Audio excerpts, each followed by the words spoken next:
आप जो mango juice पीते हैं क्या वो एक्चुअल में आम से बना है? क्या आप जो बटर बिस्किट खाते हैं क्या वो एक्चुअल में मक्खन से बना है? या फिर आप जो ऑरेंज टॉफी खाते हैं क्या वो एक्चुअल में संतरे से बनी होती है? जी नहीं, बिल्कुल भी नहीं।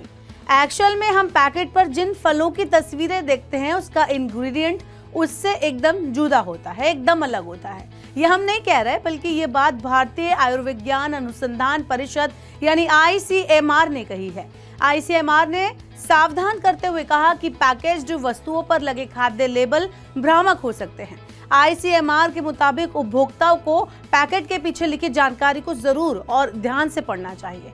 वैसे देखा जाए तो भारत में पैकेज्ड फूड का घोलमेल अब खुलकर सामने आ गया है। कंपनियां किस तरह हेल्दी और नेचुरल फूड के रूप में आपको घनचक्कर बना रही थी, भारतीय और विदेशी एजेंसियां इसे लेकर रोज रोज खुलासे कर रही हैं। इस साल सबसे पहले बच्चों को दिए जाने वाले नेस्ले कंपनी के बेबी फूड्स को लेकर खुलासा हुआ, जिसमें बच्चों के लिए हानिकारक स्तर पर चीनी पाई गई। इसके बाद भारतीय लोगों को करीब 30 से 40 साल बाद जाकर पता लगा कि बॉर्नवीटा, बूस्ट या हॉर्लिक्स जैसे हेल्थ ड्रिंक सेहत को फायदा नहीं पहुंचाते।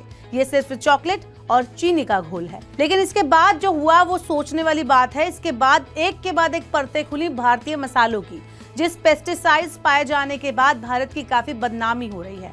अब चलते हैं पैकेज बंद उत्पादों की ओर।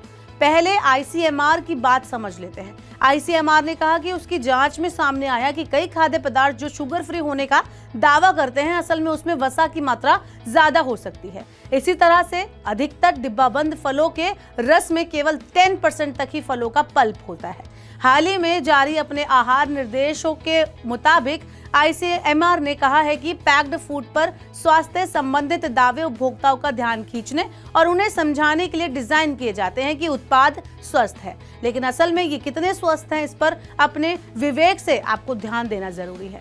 इस मामले में मनी9 ने भी बाजार में मिल रहे कुछ ड्रिंक्स की पड़ताल की। सबसे पहले बाजार में सबसे लोकप्रिय फ्रूटी की बात कर लेते हैं, जिसके डिब्बे पर आपको आम ही आम दिखाई देंगे। कंपनी इसे कहती भी है मैंगो ड्रिंक, लेकिन क्या आपको पता है कि इसमें मैंगो पल्प कितना है? सिर्फ 11.2%। इंग्रेडिएंट्स टेबल भी देख लेते हैं तो इसमें पाएंगे कि चीनी के बाद मैंगो पल्प का नंबर आता है, यानी इसमें भरपूर मात्रा में चीनी होती है। कंपनी ने चीनी की जानकारी भी डिब्बे पर दी है।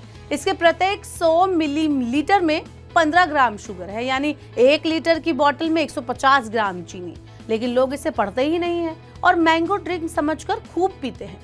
चलिए अब एक अन्य प्रोडक्ट की बात कर लेते हैं, वो है 100% फलों के रस से बना डाबर रियल एक्टिव। इस प्रोडक्ट में भी 6.8% मिक्स फ्रूट कंसंट्रेट था, यानी यहाँ भी असली जूस की जगह कंसंट्रेट, वो भी पानी और चीनी के मुकाबले तीसरे नंबर पर। अब टैंक की हम बात कर लेते हैं तो यहाँ पर मैंगो फ्रूट पाउडर मात्र 0.09% है, यानी 1% से भी कम।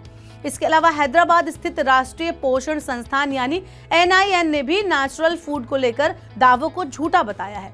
NIN ने कहा कि किसी खाद्य उत्पाद को प्राकृतिक यानी नेचुरल तभी कहा जा सकता है जब इसमें ऊपर से कोई रंग और कोई स्वाद या कृत्रिम पदार्थ ना मिलाए गए हों। ये भ्रामक हो सकता है, इसलिए लोगों को सामग्री और अन्य जानकारी को बहुत ही ध्यान से पढ़ना चाहिए। तो क्या आपके साथ भी कभी ऐसा हुआ है? आपने भी कभी किसी ड्रिंक में कोई घोटाला या कोई किसी भी तरह का मिला हुआ पदार्थ पाया है? अगर हाँ तो नीचे कमेंट बॉक्स में हमें जरूर बताएं। और ऐसे ही और इन्फॉर्मेटिव वीडियोस को देखने के लिए मनी9 के सुपर ऐप को आप डाउनलोड कर लें और मनी9 के YouTube चैनल को सब्सक्राइब करें।